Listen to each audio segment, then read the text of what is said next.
ऋषियों ने पूछा, महाभाग सूत जी, व्यास जी की किस भार्या से शुकदेव जी प्रकट हुए, कैसे उनका आविर्भाव हुआ और वे ऐसे किन गुणों से संपन्न थे कि उन्होंने संहिताओं का भली भांति अध्ययन कर लिया। महामते, आपने कहा है शुकदेव जी अयोनिज हैं, अरणी से उनका प्राकट्य हुआ है। इन बातों से हमें महान आश्चर्य हो रहा है, इनका स्पष्टीकरण करने की कृपा कीजिए। सूत जी कहते हैं, प्राचीन समय की बात है। सत्यवती नंदन व्यास जी सरस्वती नदी के तट पर विराजमान थे। उनके आश्रम पर 2 गौरैया पक्षी थे। उन्हें देखकर वे आश्चर्य में पड़ गए। उन्होंने देखा पक्षी अपने घोंसले में थे। उनका एक सुंदर बच्चा अभी अभी अंडे से बाहर निकला था। उस बच्चे के सभी अंग बड़े सुंदर थे और अभी पंख और रोओं से वह रहित था। दोनों पक्षी उस बच्चे को आहार पहुंचाने के लिए असीम प्रयत्न कर रहे थे। बारंबार दाने ला लाकर उन्हें बच्चे के मुख में डालना उनका प्रधान कर्तव्य बन गया था। वे आनंद में विह्वल होकर उस बच्चे के अंगों को अपने अंगों से रगड़ते और प्रेम पूर्वक मुख चूमा करते थे। उन गौरैयों का अपने बच्चे में ऐसा अद्भुत प्रेम देखकर व्यास जी ने अपने मन में विचार किया कि जब पक्षी अपने पुत्र के प्रति इतना स्नेह कर रहे हैं तब मनुष्य का संतानों में प्रेम हो, इसमें कौन सी विचित्र बात है, क्योंकि उन्हें तो पुत्रों से सेवा पाने की अभिलाषा बनी रहती है। सत्यवती नंदन व्यास जी इस प्रकार के विविध विचारों में उलझकर उदास हो गए। मन ही मन बहुत कुछ सोचकर समझकर बात निश्चित कर ली और वे मंदराचल पर्वत के निकट चले गए। विचार किया, मेरे मनोरथ पूर्ण करने एवं वर देने में निपुण कौन देवता है जिनकी मैं उपासना करूं? भगवान विष्णु, शंकर, इंद्र, ब्रह्मा, सूर्य, गणेश, स्वामी कार्तिकेय, अग्नि अथवा वरुण, मुझे किन की उपासना करनी चाहिए? इस प्रकार व्यास जी सोच रहे थे। इतने में ही स्वच्छंद गति मुनिवर नारद जी हाथ में वीणा लिए वहां पहुंचे। मुनि को देखकर व्यास जी को अपार हर्ष हुआ। उन्होंने पाद्य एवं अर्घ्य प्रदान की समुचित व्यवस्था की, साथ ही कुशल समाचार पूछा। कुशल प्रश्न सुन लेने के पश्चात मुनिवर नारद जी ने व्यास जी से पूछा, द्वैपायन, तुम क्यों इतने चिंतित दिख रहे हो? अपनी चिंता का कारण बतलाओ। व्यास जी ने कहा, सुना गया है कि पुत्रहीन की गति नहीं होती और मानसिक सुख भी उसे सुलभ नहीं हो सकता। इसलिए मैं बहुत दुखी हूँ और यही चिंता मुझे बार बार बेचैन किए डालती है। अब मैं मनोरथ पूर्ण करने वाले किस देवता की उपासना करूं? इस विचार धारा में गोते खा रहा हूं। इस परिस्थिति में अब आप ही मेरे आश्रय हैं। महर्षि, आप सब कुछ जानने वाले एवं कृपा के समुद्र हैं। शीघ्र बताने की कृपा कीजिए कि मैं किन देवता की शरण में जाऊं जो मुझे पुत्र दे सकें। सूत जी कहते हैं, इस प्रकार व्यास जी के पूछने पर महामना नारद जी अत्यंत प्रेम पूर्वक उनसे कहने लगे। नारद जी ने कहा, महाभाग व्यास जी, तुम इस विषय में जो पूछ रहे हो ठीक वही प्रश्न मेरे पिताजी ने भगवान श्री हरि से किया था। देवाधिदेव भगवान जगत के स्वामी हैं। लक्ष्मी जी उनकी सेवा में उपस्थित रहती हैं। दिव्य कौस्तुभ मणि उनकी शोभा बढ़ाती है। वे शंख, चक्र और गदा लिए रहते हैं। पीतांबर धारण करते हैं। 4 भुजाएं हैं। वक्ष स्थल पर श्रीवत्स का चिन्ह चमकता रहता है।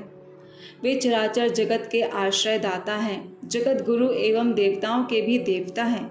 ऐसे जगत प्रभु भगवान श्री हरि महान तप कर रहे थे। उनकी समाधि लगी थी। यह देखकर मेरे पिता ब्रह्मा जी को बड़ा आश्चर्य हुआ। अतः उन्होंने उनसे जानने की इच्छा प्रकट की। ब्रह्मा जी ने कहा, प्रभु, आप देवताओं के अध्यक्ष, जगत के स्वामी और भूत, भविष्य एवं वर्तमान सभी जीवों के एकमात्र शासक हैं। भगवान, फिर आप क्यों तपस्या कर रहे हैं और किस देवता की आराधना में ध्यान मग्न हैं?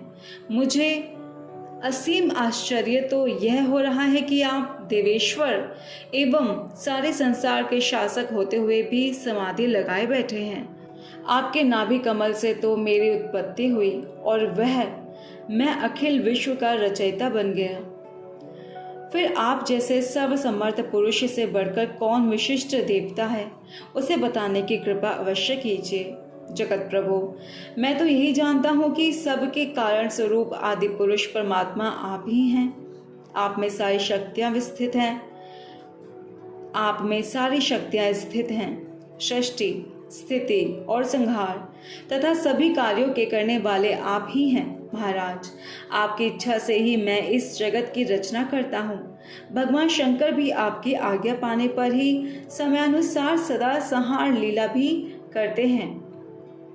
भगवान, सूर्य का आकाश में चक्कर लगाना, सुखदाई पवन का चलना, अग्नि का जलना और मेघ का बरसना आदि सभी कार्य आपकी आज्ञा पर ही निर्भर हैं। मुझे तो महान कौतूहल यह हो रहा है कि आप किस देवता का ध्यान कर रहे हैं। त्रिलोकी में आपसे बढ़कर किसी देवता को मैं नहीं देखता। अतएव सुव्रत, मुझ दास को यह रहस्य स्पष्ट बताने की कृपा कीजिए, क्योंकि श्रेष्ठ पुरुष किसी बात को छिपाते नहीं। स्मृतियाँ भी यही कहती हैं। ब्रह्मा जी के ये विनीत वचन सुनकर भगवान श्री हरि उनसे कहने लगे, ब्राह्मण, सावधान होकर सुनो। मैं अपने मन का विचार व्यक्त करता हूँ। देवता, दानव और मानव सब यही जानते हैं कि तुम सृष्टि करते हो, मैं पालन करता हूँ और शंकर संहार किया करते हैं। किंतु फिर भी वेद के पारगामी पुरुष अपनी युक्ति से यह सिद्ध करते हैं कि रचने, पालने और संहार करने की यह योग्यता जो हमें मिली है, इसकी अधिष्ठात्री शक्ति देवी है। वे कहते हैं कि संसार की सृष्टि करने के लिए तुम में राजसी शक्ति का संचार हुआ है, मुझे सात्विक की शक्ति मिली है और रुद्र में तामसी शक्ति का आविर्भाव हुआ है। उस शक्ति के अभाव में तुम इस संसार की सृष्टि नहीं कर सकते। मैं पालन करने में सफल नहीं हो सकता और रुद्र से संहार कार्य होना भी संभव नहीं। ब्रह्मा जी, हम सभी उस शक्ति के सहारे ही अपने कार्य में सदा सफल होते आए हैं। सुव्रत, प्रत्यक्ष और परोक्ष दोनों उदाहरण मैं तुम्हारे सामने रखता हूँ। सुनो। यह निश्चित बात है कि उस शक्ति के अधीन होकर ही मैं प्रलय काल में इस शेष नाग की शैया पर सोता और सृष्टि करने का अवसर आते ही जग जाता हूँ। मैं सदा तप करने में लगा रहता हूँ। उस शक्ति के शासन से कभी मुक्त नहीं रह सकता। कभी अवसर मिला तो लक्ष्मी के साथ सुखपूर्वक समय बिताने का सौभाग्य प्राप्त होता है। मैं कभी तो दानवों के साथ युद्ध करता हूँ। अखिल जगत को भय पहुँचाने वाले दैत्यों के विकराल शरीरों को शांत करना मेरा परम कर्तव्य हो जाता है। धर्मज्ञ, बहुत पहले की बात कह रहा हूँ। उस समय तुम तो थे ही, चारों ओर जल ही जल था। मुझे 5000 वर्षों तक बाहुयुद्ध करना पड़ा था। मेरे कान के मल से उत्पन्न होने वाले मधु और कैटभ नामधारी 2 दानव महान दुष्ट थे। उन्हें असीम अभिमान था। भगवती आद्या शक्ति की कृपा से ही मैं उन दैत्यों को मारने में सफल हो सका। महाभाग, उस समय की बात से क्या तुम अपरिचित हो? सर्वश्रेष्ठ शक्ति ही तो उस जीत में कारण हुई थी। फिर तुम बार बार क्यों पूछते हो?